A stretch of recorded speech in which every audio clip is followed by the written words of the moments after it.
ஏன் நாம் கோகுலாஷ்டமி கொண்டாடுகிறோம் தெரியுமா? ஆவணி மாதம் அஷ்டமி திதி ரோகிணி நட்சத்திரம் சேர்ந்த அந்த புனித நள்ளிரவில் தேவகிக்கும் வாசுதேவனுக்கும் ஒரு தெய்வீக குழந்தை பிறந்தது. அவர்தான் ஸ்ரீகிருஷ்ணன். அந்த நேரம் இரவு 12:44 மணி முதல் 12:47 மணி வரை நிஷித பூஜை நடைபெறும் புனித வேளையாகும். ஆனால் சிறுவனை கொன்று விடுவேன் என்ற கொடிய கம்சனிடமிருந்து காப்பாற்றும் நோக்கில் வாசுதேவன் புயல் வீசும் இருள்மயமான இரவில் யமுனை ஆற்றை கடந்து கோகுலத்தில் நந்தகோபுரம் யசோதாவும் இருக்கும் இல்லத்தில் ஒப்படைத்தார். அங்கு சிறுவன் வளர்ந்து வெண்ணெய் கல்வன் குறும்புகள், புல்லாங்குழல் இசை, மழலை சிரிப்பு, வீட்டு வாசலில் பதித்த சிறு காலடி சுவடுகள் எல்லோரின் இதயத்தையும் கவர்ந்தது.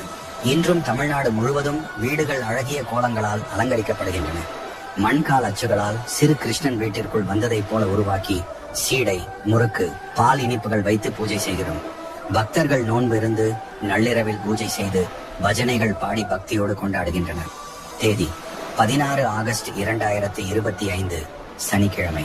நிஷித பூஜை நேரம் இரவு 12:04 நிமிடம் 47 நிமிடம் வரை. கோகுலாஷ்டமி நல்வாழ்த்துக்கள்.